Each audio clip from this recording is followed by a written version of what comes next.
Hello friends, welcome to SSC exam 247। SSC की तैयारी कर रहे बच्चों के लिए एसएससी ने एक और बड़ी वैकेंसी दी है। सीएचएसएल 2022 का नोटिफिकेशन जारी हो गया है। सीएचएसएल 2022 का नोटिफिकेशन जारी हो गया है और यह नोटिफिकेशन आज ही जारी हुआ 6/12/2022 को। अभी एसएससी सीजीएल का एग्जाम चल ही रहा है कि सीएचएसएल में भी बड़ी वैकेंसी एसएससी ने निकाल दिया है। एसएससी पूरे फॉर्म में है। अब आप भी पूरी तरह से तैयारी में लग जाइए, क्योंकि एसएससी सीजीएल के एग्जाम के दौरान जो कंटिन्यूटी आपकी बनी हुई है, अगले 3 महीने बाद सीएचएसएल के एग्जाम के दौरान उसको बना के रखिए। इसका फ़ायदा आपको सीएचएसएल के एग्जाम में 100% होने वाला है।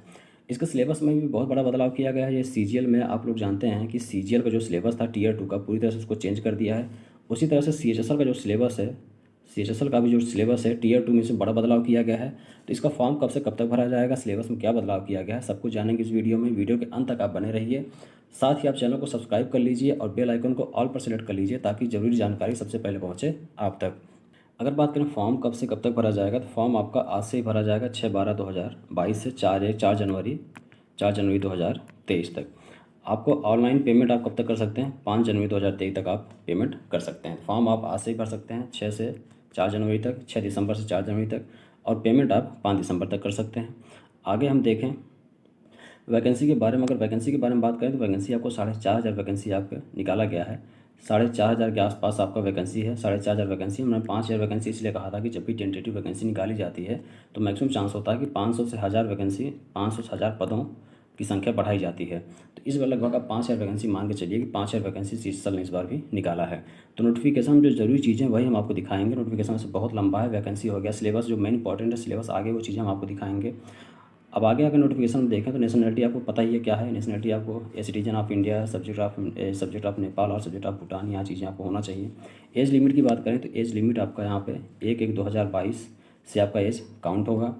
आपकी जो डेट ऑफ बर्थ होनी चाहिए 2/1/1995 से लेकर 1/1/2004 के बीच में होनी चाहिए। आपका डेट ऑफ बर्थ 2/1/1995 से 1/1/2004 के बीच में होना चाहिए।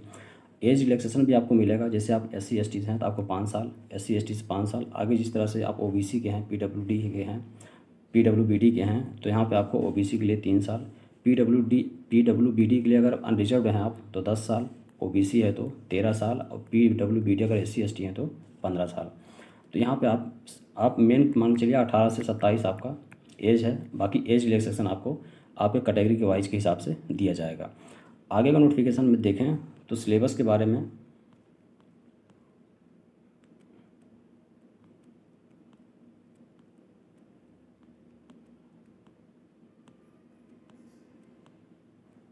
अगर स्कीम ऑफ एग्जामिनेशन की बात करें तो कितने स्टेज में एग्जाम होना है, तो यहाँ पर 2 स्टेज में आपका एग्जाम होना है, टियर 1 टियर 2। सबसे पहले हम देखते हैं पिछले साल जो सीएचएसएल का एग्जाम होता था वो कितने टियर में होता था। वहाँ पर टियर 1 का एग्जाम होता था। टियर 1 आपका कितना होता, ऑब्जेक्टिव बेस होता था, 100 क्वेश्चन होते थे 200 नंबर के, जिस तरह से सीजीएल का एग्जाम इसमें चल रहा है। और जो टियर 2 होता था वो डिस्क्रिप्टिव बेस पेपर होता था आपका। डिस्क्रिप्टिव बेस होता है। डिस्क्रिप्टिव मतलब होता है कि आपको ऐसे और एप्लीकेशन दिया जाता था। 50 नंबर का ऐसे होता था, 50 नंबर का एप्लीकेशन होता था। 250 शब्दों में, 150 शब्दों में, जिस तरह से सीएचएसएल डिसाइड करता था आपको डिस्क्रिप्टिव पेपर होता था। लेकिन इस बार सीएचएसएल में आप देखेंगे तो डिस्क्रिप्टिव पेपर बिल्कुल से हटा दिया है। आप पहले देखेंगे टियर 1 के लिए अगर आप देखें तो टियर 1 के लिए सेम वही चीज़ें हैं। टियर 1 के लिए आपको इंग्लिश कितना है, 25 question 50 number. General intelligence reasoning कितनी है, 25 क्वेश्चन 50 नंबर का। मैथ कितना है, 25 क्वेश्चन 50 नंबर। और जनरल अवेयरनेस भी आपको 25 क्वेश्चन 50 नंबर। टाइम आपको वही मिलेगा 1 घंटे, जो सीजीएल और सीएचएसएल में पहले मिलता था। अगर मेन बदलाव किया गया है वो है आपका सीएचएसएल टियर 2 के लिए। सीएचएसएल टियर 2 के लिए मेन बदलाव आपका किया गया है। अब यहाँ पर देखते हैं, पहले जो डिस्क्रिप्टिव पेपर होता था वो पूरी तरह चेंज कर दिया, हटा दिया है। डिस्क्रिप्टिव पेपर इस बार नहीं होगा। टियर 1 आपका होगा और टियर 2 में ही आपका मेन एग्जाम होना है, जिस तरह सीजीएल में है टियर 1 और टियर 2। यहाँ पर जो डिस्क्रिप्टिव पेपर था उसको हटा के यहाँ पे ऑब्जेक्टिव बेस्ड पेपर एग्जामिनेशन कर दिया गया है, जिसमें मैथमेटिक्स आपको 30 क्वेश्चन पूछा जाएगा। रीजनिंग और इंटेलिजेंस जहाँ 30 क्वेश्चन है, दोनों मिला के 60 क्वेश्चन। नंबर कितना है, एक क्वेश्चन 3 नंबर का है, मतलब 180 नंबर। कितना हो गया, 180 नंबर। 180 नंबर। टाइम आपको क्या मिलेगा, 1 घंटे। टाइम आपको यहाँ पे 1 घंटे मिलेंगे। ये क्या है, सेक्शन 1 और सेक्शन 2 भी सेम डे होगा। इंग्लिश आपका 40 क्वेश्चन होगा और जनरल अवेयरनेस आपका 20 क्वेश्चन होगा। यहाँ पे दोनों मिला के 60 क्वेश्चन, नंबर 180। यहाँ भी आपको कितना मिलेगा, 1 घंटे। 1 घंटे पर ईच सेक्शन, मतलब 2 सेक्शन और 2 घंटे हो गया। अब यहाँ पे 15 मिनट आपको मिलेगा, 15 मिनट आपको मिलेगा कंप्यूटर के लिए, कंप्यूटर नॉलेज और मॉड्यूल के लिए। 15 क्वेश्चन आपको कंप्यूटर के दिए जाएंगे, 45 नंबर। तो पूरा मिला के 2 घंटे 45 मिनट आपको मिलेंगे, जिसमें 30 क्वेश्चन आपको मैथ होगा, 30 क्वेश्चन आपका रीजनिंग होगा, 40 क्वेश्चन आपका इंग्लिश होगा और 20 क्वेश्चन आपका जीएस होगा और साथ ही 15 क्वेश्चन आपका होगा क्या, कंप्यूटर एग्जामिनेशन। पूरा मिला के 30 30 60, 60 दूना 120, 130, 135 क्वेश्चन। कितना हो जाएगा, 135 क्वेश्चन। 135 क्वेश्चन और पूरा नंबर कितना हो जाएगा, 405। 135 क्वेश्चन होंगे और नंबर कितने हो जाएंगे, 405। तो 405 नंबर का आपका सेकंड एग्जाम होगा। और अगर आप ध्यान से देखें तो सेम डे ही आपका क्या होगा, टाइपिंग मिलेगा। जिस दिन सीबीटी का एग्जाम होगा उसी दिन आपका टाइपिंग भी होगा। सेक्शन 2 में आप देखेंगे टाइपिंग आपको दिया गया है। पार्ट ए स्किल टेस्ट होगा, किस पोस्ट के लिए, डीओ पोस्ट के लिए। और पार्ट बी आपका होगा टाइपिंग टेस्ट एलडीसी और जेएसए के लिए। आपको पार्ट ए के लिए अगर आप इसके लिए अप्लाई करेंगे, इस पोस्ट के लिए अप्लाई करेंगे तो आपको 15 मिनट मिलेगा। और अगर पार्ट बी अगर एलडीसी लोअर डिवीजन क्लर्क और जेएसए के लिए आप अप्लाई करेंगे तो आपको 10 मिनट मिलेगा। ये आपका टाइपिंग टेस्ट होगा, सेम डे होगा। आप इसको ध्यान से देखिएगा। टीयर 1 आपका होगा 25 क्वेश्चन, 25 जितना सीजीएल का चल रहा है। टीयर 2 होगा आपका, वो भी सीबीटी बेस्ड होगा। ऑब्जेक्टिव क्वेश्चन टीयर 2 में भी हैं, डिस्क्रिप्टिव पेपर हटा दिया गया है।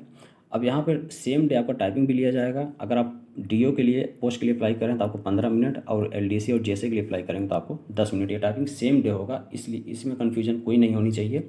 जिस तरह सीजीएल में भी सेम डे टाइपिंग आपका लिया जाएगा, सीजीएल का जो टीयर 2 का एग्जाम होगा उसमें भी 20 मिनट का टाइपिंग आपको सेम डे लिया जाएगा। और सीएचएसएल में भी टीयर 2 में आपका जो टाइपिंग होगा वो सेम डे होगा। एक ही दिन आपका एग्जाम भी होगा सीबीटी का टीयर 2 का, और उसी दिन आपका टाइपिंग भी होगा। आगे नोटिफिकेशन देखते हैं क्या इंपॉर्टेंट है। सिलेबस के बारे में दिया गया है। इंग्लिश में कौन कौन सा, spot and error, fill in the blanks, synonyms antonyms, substitution, improvement of sentence, active passive voice, ये चीज़ें आपको दी गई हैं। जनरल इंटेलिजेंस में आपको सब वो दिया गया है, क्या क्या टॉपिक पूछा जाएगा, जनरल इंटेलिजेंस का भी दिया गया है। साथ ही मैथ का अगर देखें, क्वांटिटी एप्टीट्यूड में number system, fundamental arithmetic, algebra, geometry, mensuration, trigonometry, कुछ भी चेंज आपको देखने को नहीं मिलेगा। टीयर 1 में कोई भी चेंज आपका नहीं है। टीयर 2 जैसे पहले जो सब्जेक्ट था, जो भी चैप्टर्स थे, सारे वही रखे गए हैं। और टीयर 2 में देखते हैं क्या चेंजेस किए गए हैं। टीयर 2 का सिलेबस अगर हम देखें पूरा डिटेल में तो टीयर 2 में भी नंबर, मैथ में देखें number system, fundamental arithmetic, algebra, geometry, mensuration, algebra, geometry, mensuration, trigonometry, static and probability. इसमें भी कोई बदलाव नहीं किया गया है। सेम वही चीज़ें हैं जो टीयर 1 में भी हैं। यहाँ पर क्वेश्चन का लेवल बढ़ जाएगा। टाइमिंग क्योंकि यहाँ पे ज़्यादा दिया गया है, नंबर भी एक क्वेश्चन 3 नंबर का है, तो यहाँ पे क्वेश्चन का लेवल थोड़ा सा बढ़ जाएगा। बाकी सारे चैप्टर, सारे टॉपिक सेम ही हैं। तो यहाँ पे कुछ इंपॉर्टेंट जानकारी जो हमने आपको दिया। फॉर्म कब से भरा जाएगा, एज लिमिट आपकी क्या होगा, सिलेबस क्या है, टीयर 1 और टीयर 2 में सिलेबस में बदलाव क्या किया गया है, ये सारी चीज़ें हमने यहाँ पे देखी। पोस्ट कितनी है, वैकेंसी कितनी है, वो सारी चीज़ें हमने देखी। ये नोटिफिकेशन की जानकारी जो आप तक पहुँचानी थी ज़रूरी थी। कोई बहुत बच्चे हैं जो अभी सीजीएल की एग्जाम ही दे रहे हैं, तो वो इन चीज़ों पर ध्यान नहीं दे पाएंगे। तो आप सीजीएल की तैयारी कीजिए, साथ में सीएचएसएल की भी तैयारी में जुट जाइए, क्योंकि सिलेबस सेम है, टाइमिंग सेम है, सारा चीज़ सेम है। तो अगर आप क्वांटिटी बना कर रखेंगे तो ये चीज़ें आपका फ़ायदा सीएचएसएल में 100% मिलेगा, और मेहनत करके आप सिलेक्शन लेके अपने घर निश्चित तौर पर जाएंगे। तो मिलते हैं अगले वीडियो में नई जानकारी के साथ।